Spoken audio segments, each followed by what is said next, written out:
중국이 한국의 고고도 미사일 방어체계 사드 장비 교체 반입을 다시 문제 삼은 것은 미한 관계를 훼손하려는 정치전이라는 지적이 나왔습니다. 워싱턴의 전문가들은 만일 중국이 사드로 위협을 느낀다면 사드 배치의 원인을 제공한 북한을 압박해야 한다고 밝혔습니다. 조상진 기자가 보도합니다. 미국 내 한반도 전문가들은 사드의 한국 배치에 대한 중국의 반발에 대해 사실을 호도하는 부당한 압박이라며 비판했습니다. 사드의 방어적 목적과 제한적 역량을 이미 잘 알고 있으면서도 정치적 목적으로 북한의 미사일 위협 대신 이를 방어하려는 무기 체계에 비난의 화살을 돌리고 있다는 것입니다.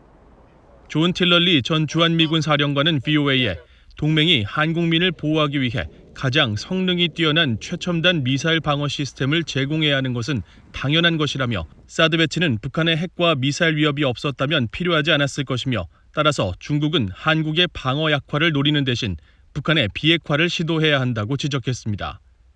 재직 시절 사드 배치에 직접 관여한 빈센트 브룩스 전 주한미군 사령관도 사드는 진화하는 북한의 위협에 대응하기 위한 조치이며 방어용 무기로 운영된다는 점을 분명히 했습니다.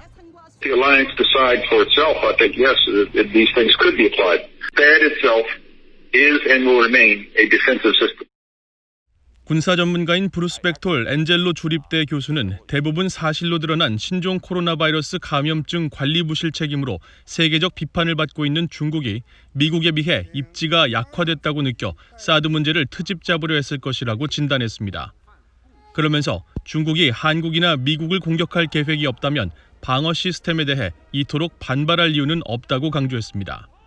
Now, why would the Chinese government be so upset about a defensive system? What possible reason would there be except that they want to have the option to attack? There is no other reason. So I think this is just very poor nation-state behavior on behalf of the government of the PRC. 중국의 지속적인 사드 반대는 한국을 압박해 미한 동맹과 결속을 무너뜨리려는 정치전이라는 지적도 제기됐습니다.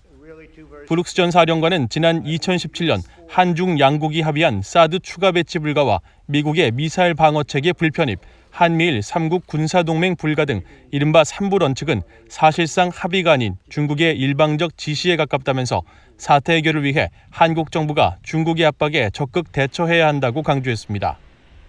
마이클 웬넌 브루킹스 연구소 선임 연구원 역시 우리는 북한의 심각한 위협에 직면해 있다면서 사드의 목적은 중국 미사일 감시가 아니라 중국의 동맹인 북한에서 비롯된 위협으로부터 한국민과 한국 그리고 미군을 보호하기 위한 것이라고 강조했습니다.